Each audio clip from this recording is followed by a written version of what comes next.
Okay,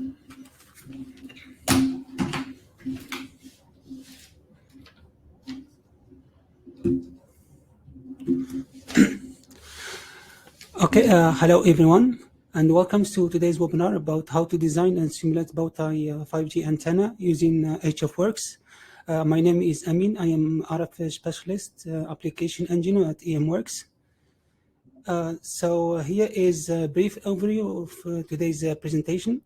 So first of all, we'll be talking about the 5G technology and some of its challenges. After that, we'll have a closer look at our antenna array. So basically, we'll be talking about the single element and 8-element array, and also the beam steering. After that, we have the live demo. We'll be showing you how to set up the array design in HFWorks. And at the end of the presentation, we have the Q&A session. So if you have any question, so I'll be happy to answer them. So in case you have any question, you can just write them down in the chat box. All right, so now let's talk about the 5G technology. Okay, so here the main question is, why do we need 5G?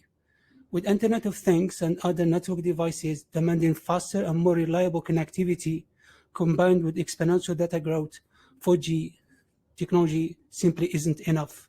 So now that's why we turn to 5G. Also, in addition to this, 3G and 4G bands are already crowded. So as you can see from here, the 3G and 4G bands are already crowded.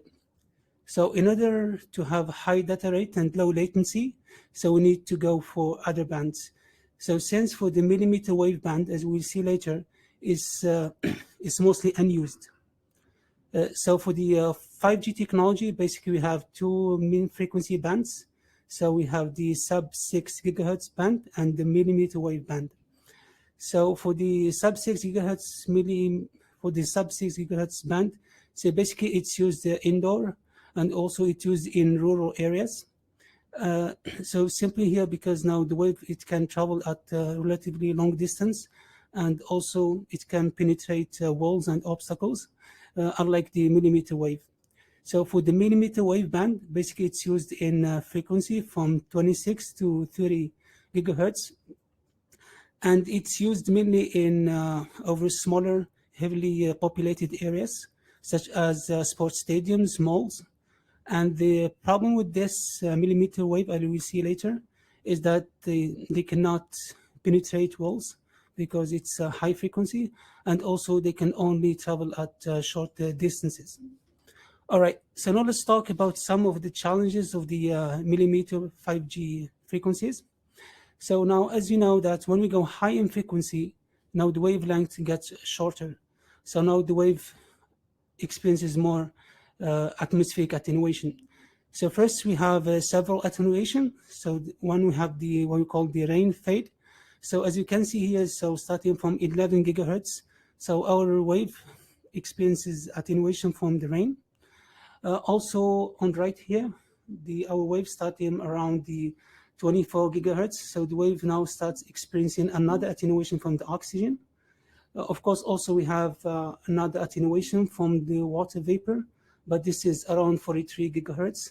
So it's out of our band, is from 26 to 30 gigahertz. Of course, also we have the free space path loss. That's add another attenuation. And of course, we have the foliage loss. So as you know that when the wave passes through the tree leaves, it experiences attenuation.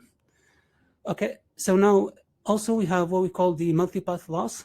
So now again, as you go high in frequency, and as we will see later, so now we get smaller wavelength. So now smaller wavelength means multiple. So we have like our wave is more sensitive to the multiple path loss. Okay, so again here for the multi-path loss. So here, so normally, so our base station is trying to transmit the signal over the air. Some of it gets reflected, some gets diffracted, and other gets scattered. So now, as we go high in frequency now, the wavelength gets shorter. So now the wavelength is now physically small compared to the surroundings. So basically now our surroundings here, so now is kind of physically large. So now the waves gets more scattered, more reflected, and more diffracted. Okay, so here basically, so now our wave is more sensitive to the multipath loss. Okay, so traditionally in 4G, so what we have here the base station, which is high power base station antenna, is transmitting the signal over long distances. But this is not the case in 5G. We cannot do the same, simply because, as you can see here, as you said before, so now we have the millimeter wave, so they cannot simply travel through the walls and obstacles, so because they experience high attenuation. And also there's another attenuation also from the rain, as we have seen before. And also we have the foliage loss from the trees and plants. Okay, so now how we can get around this? So basically, so instead of having high power base station antenna, so we can have multiple of low power base station antennas in order to direct our wave around the obstacles. Okay. Okay, so now from our previous discussion, now it becomes clear that in order for us to avoid such a problem, so we need to have both high gain and high efficiency antennas. So one way to do this is through the antenna array. So here I just want to point out that the beamforming is one of the key technology in 5G. So basically now for the beamforming, so basically instead of, for example, in 4G, instead of sending our signal directly to the end user, so now we need to direct our energy directly to the user through the use of the low power base station antennas. Again here, so as we said before, so once we go high in frequency, so now the wavelength gets shorter, so now the received power gets reduced. So in order to compensate for those losses, so basically we need to have high gain and high efficiency antennas. So one way to do this is through the antenna array. So here is basically a brief introduction for the 5G technology and some of its challenges. Okay, so now let's talk about our antenna design.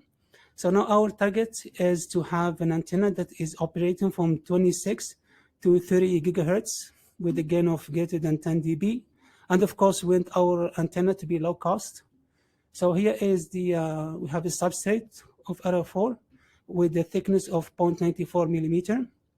So first we'll introduce you to the single element antenna. After that, we'll be talking about the array antenna.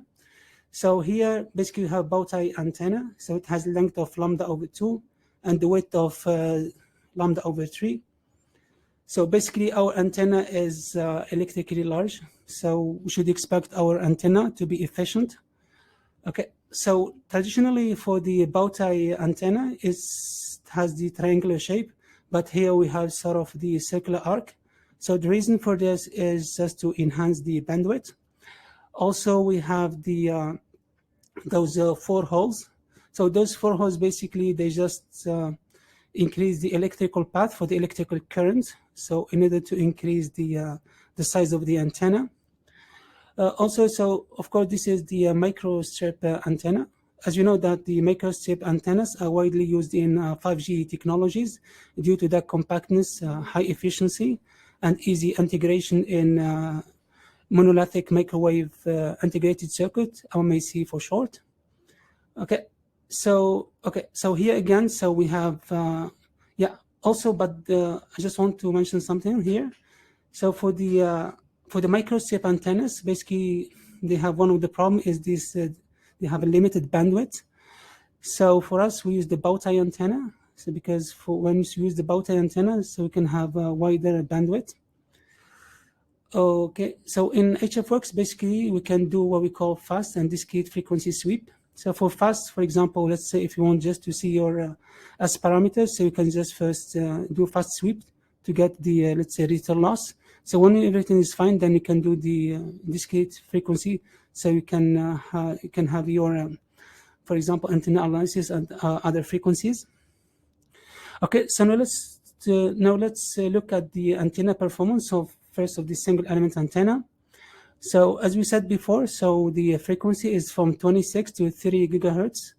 So now the return loss is minus 10 dB, is less than minus dB over the frequency band. So here the fractional bandwidth is almost 14%. So again, so our antenna is wideband as expected. Also in HFWorks, we have here what we call the results table. So for results table, as we will see later, so we have some information like generalized ACE matrix, renormalized ACE matrix, impedance matrix, admittance matrix, pulse results, and VSWR. So here is the gain of the single element antenna. So single element antenna here has the gain of 4 dB. Here is the electrical field distribution of the antenna. Also, we have another table for the antenna. We call it results table or antenna's parameters. So basically, you can see here the mismatch efficiency, the radiation efficiency, and also the total efficiency. Okay, so let's talk about the array antenna. So basically, this is our array. It's composed of 8 elements, and the spacing between the elements is lambda over 2.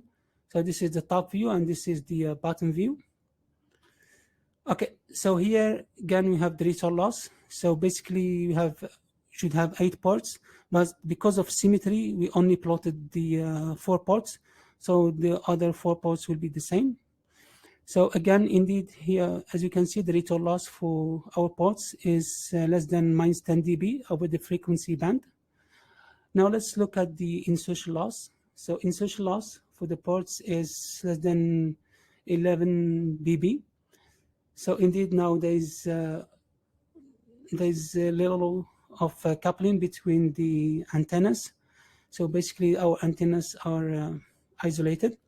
So here is the electrical field distribution. This is the animation of the electric field for the array antenna.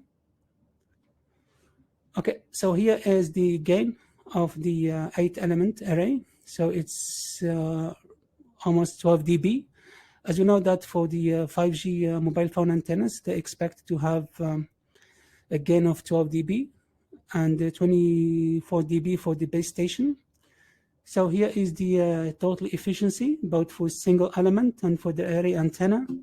So here for both single and array antenna, we have a total efficiency of around 85%. Okay, so as we have said before, the beam steering or beamforming is one of the main feature or the main feature for the 5G technology. So basically, sometimes the base station, it needs to direct the energy at certain direction to avoid the obstacles. So here we have a broadside. So basically, you have radiation at 0 degree.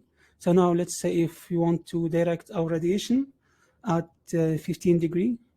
So we can do this one through the phase excitation, as will be demonstrated later. So here's 30 degrees and also 45 degrees. Okay, so now here is the animation for the beam steering. Also in HFWorks, we can do this one. So it's pretty easy. So basically in HFWorks, this is part of the post-processing.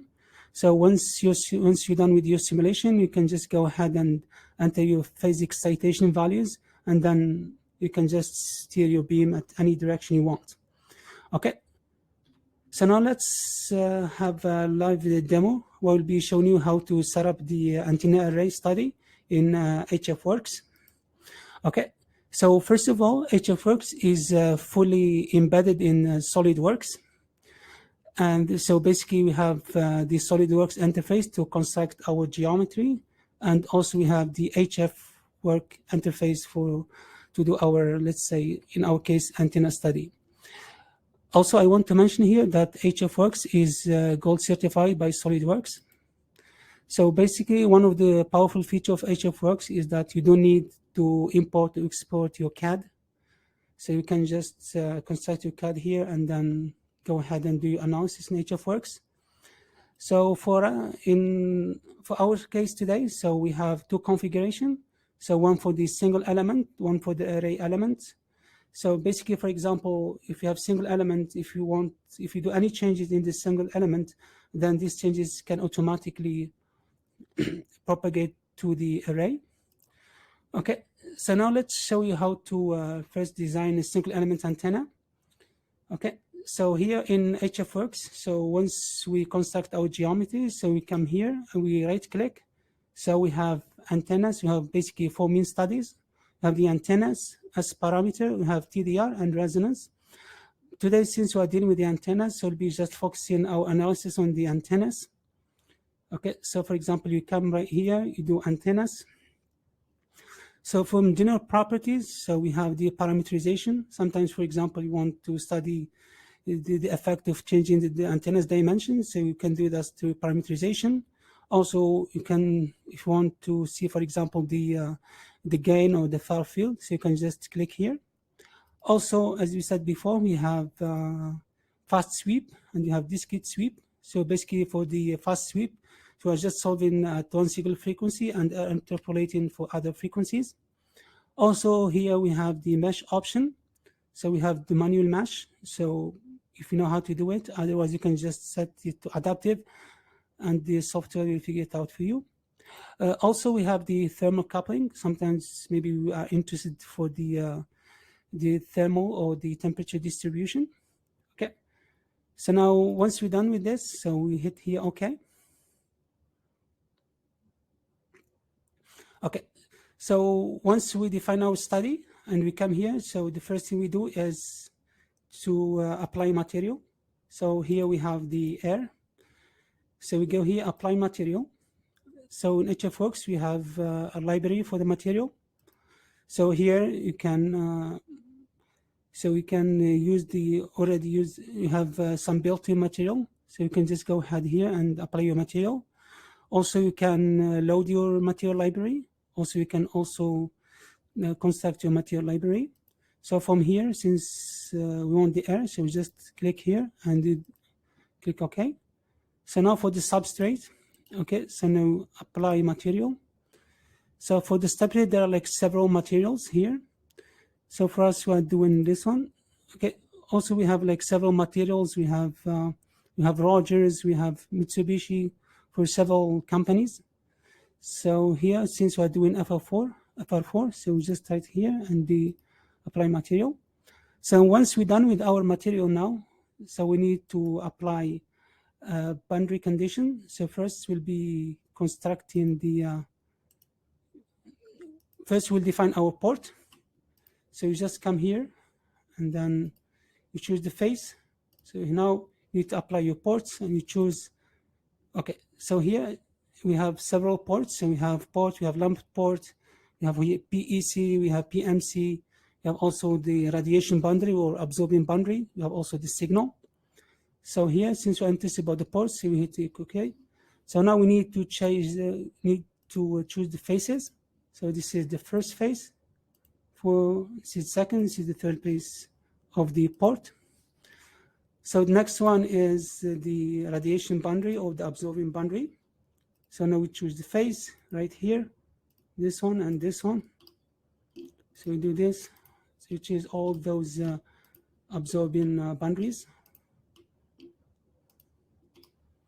Okay, after that you hit OK. Okay, so now the last thing left is we need to apply the PEC for the two radiating elements. So we come here, we choose PEC. So we come here, we choose the face. So you do here and you choose the second face. Now you hit OK. Okay, so once we're done with the material at the boundary conditions, so we can create mesh. So if you know how to do your mesh, you can just if you want to use your own mesh, you can just here apply mesh control. Otherwise, you can just set it to default, and the HFWorks will figure it out for you. So here, for example, let's say create mesh, the default one. Okay, so now we see the mesh.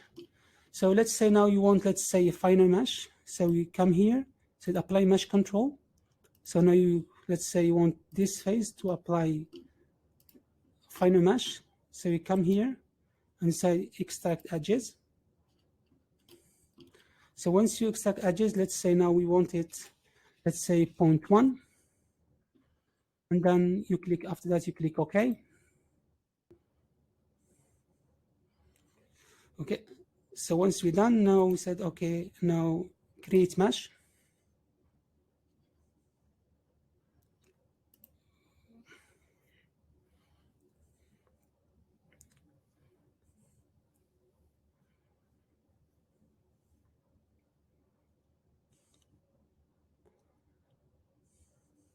Okay, so as you can see here, now we have a final mesh.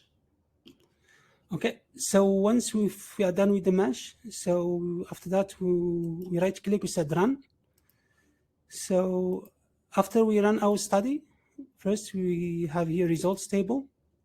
So for the results table here, as we shown in the PowerPoint presentation, we have generalized H matrix, renormalized H matrix, impedance matrix, and admittance matrix, port results. So you can see gamma, lambda, and the VSWR. Also, we have here the return loss for the single element.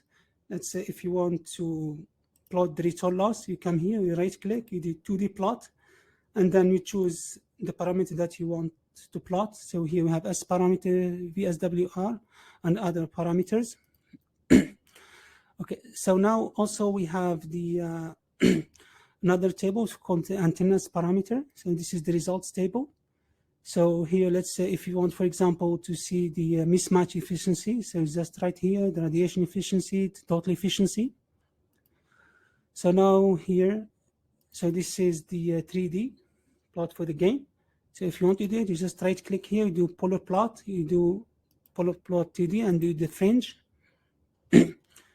And then you just here, just press OK. So let's say if you want to see the electric field distribution, so you can see it right here. Also, you can even animate the electric field. You come here, you right click, you do animate versus phase. So now you can see the animation for the electric field. Yeah. So also, let's say sometimes if you want to see the total efficiency.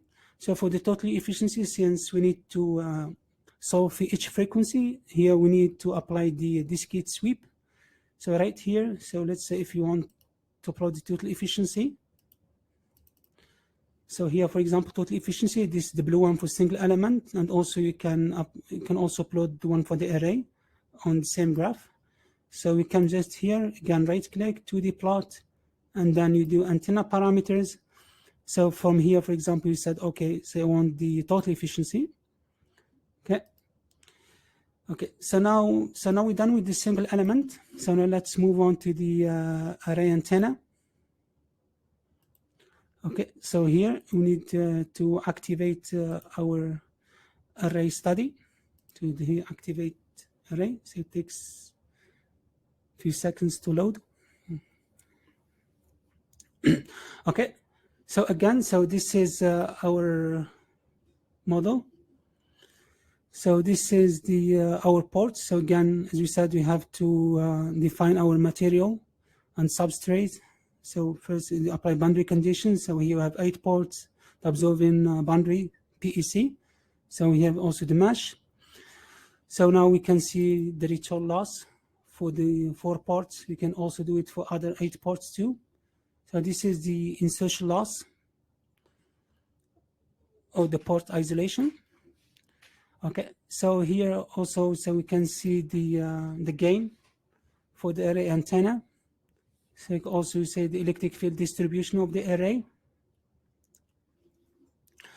Okay, so before we talked about the beam steering, so this is part of the post-processing. So basically, once you're done with your simulation, so you can just right here, you right click, you do near field case. So now you can enter the phase excitation value for the direction that you want to steer your beam to. Okay, so for example, here we have, let's say 15 degrees. So we say here edit definition.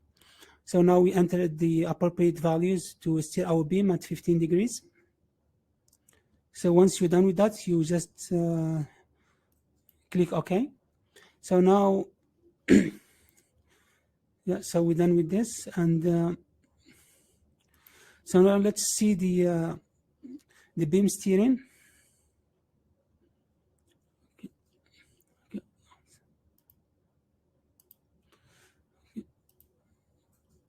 Yes, so now, okay, so now so this is the broadside. So it's at 0 degree. So now let's say we applied some phase excitation values. So now we could now see our beam at 15 degrees. So now the same thing for 30 degrees. and also for 45 degrees. So that's really handy in HFWorks. Okay, so now here comes the end of the presentation. So thanks everyone for watching. So if you have any question, I'll be happy to answer them now.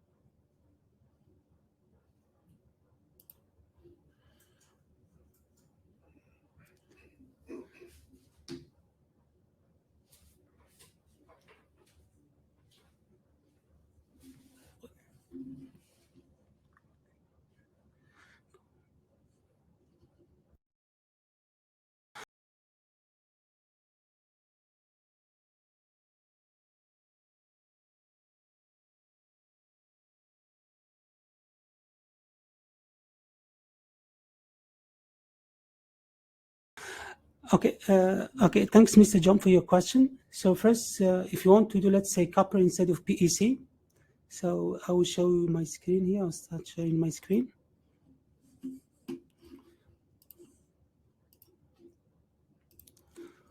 Okay, so let's do it for single element.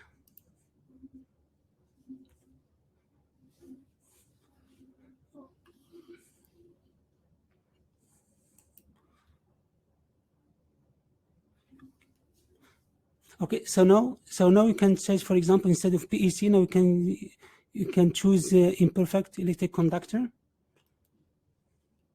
So you just apply it right here. You choose the phases that you want to apply your copper. So now we can choose copper.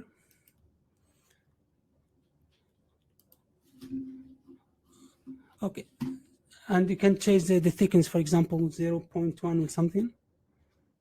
The same thing for the other phase. So you hit OK. Also, you can even do it from here. So we have the PEC. Said now convert to. So you do imperfect electric conductor. So now from here you can change the material, put copper, and you put also the thickness. And for the optimization for geometry, so basically you can just do it from here. So you can create another study. So you do antennas, and you click here parameterization. After that, you choose, for example, the parameters that you wanted to optimize. Okay, so now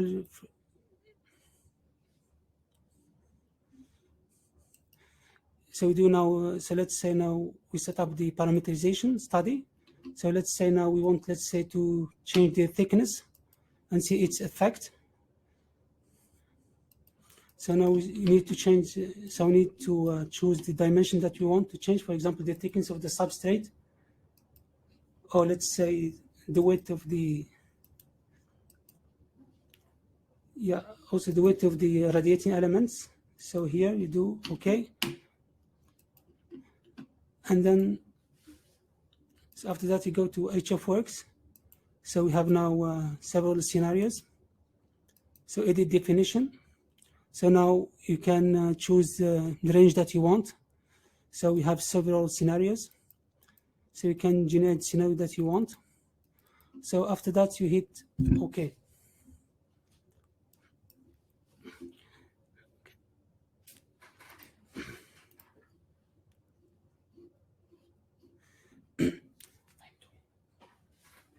Okay.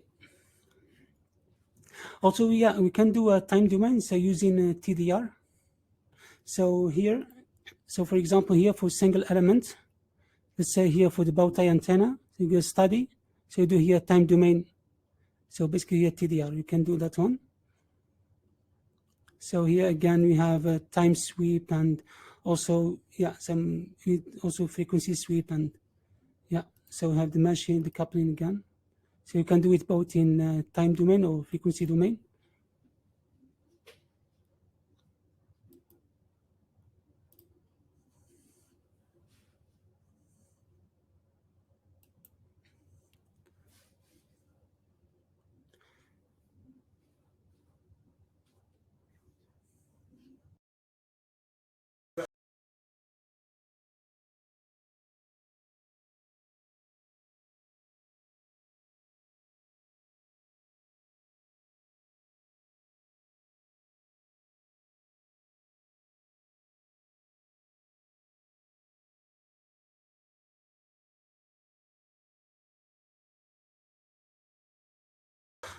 Okay, so first, just want to say that for us is we use FEM, so it's frequency-based software, but we use the TDR sometimes, for example, to see if there is any discontinuity in our structure. So basically, use the TDR.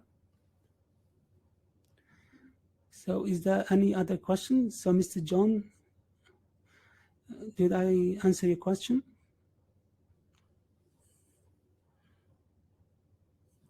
Okay, great, thanks.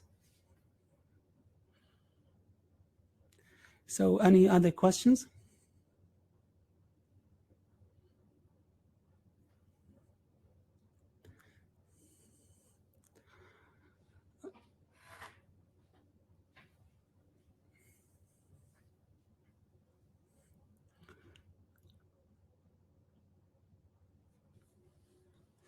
Okay.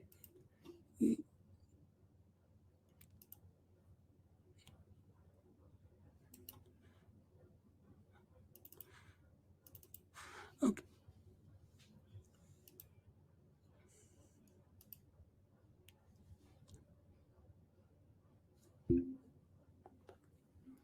Okay. Mr. John, yes, we can export the results. So for example, okay, let me share my screen again. Okay, start. Okay, so for example, let's say here for results table, you come here, we do export. So you have several formats, the super compact data files and touchstone file and some other formats.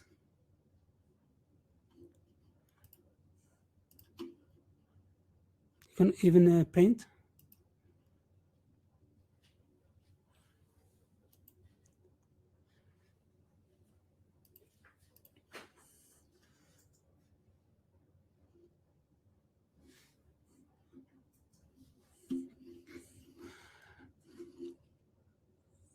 Okay. Yes. Okay. 1 second.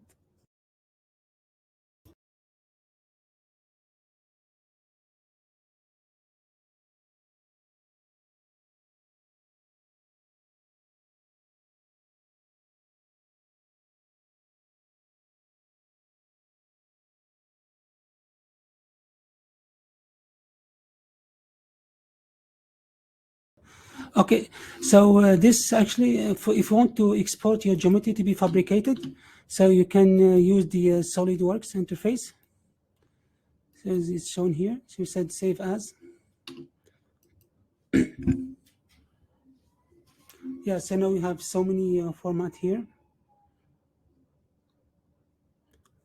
So basically this one is done at the SolidWorks interface.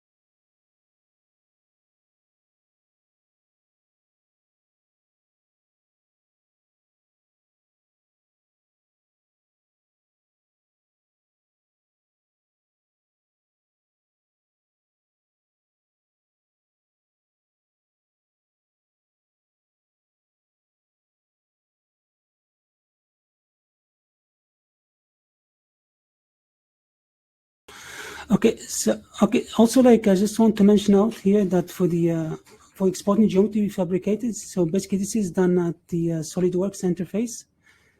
So yeah, there is a way to in SolidWorks. So there is so basically you can export your let's say the geometry that you want to fabricate to some formats, and then from there you can fabricate your geometry. As far as I remember, the format is called PDM. PDM interface.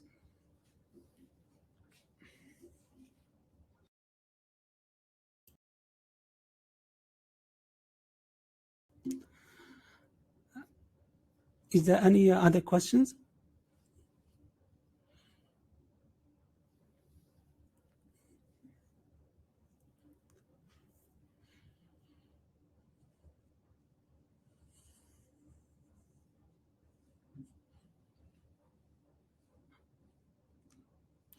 Okay, it seems there's no other question, but still, if you have any question, you can, don't hesitate to contact us at emworks.com. So, so again, on behalf of EMWorks, I wish you a wonderful day. Thanks and goodbye.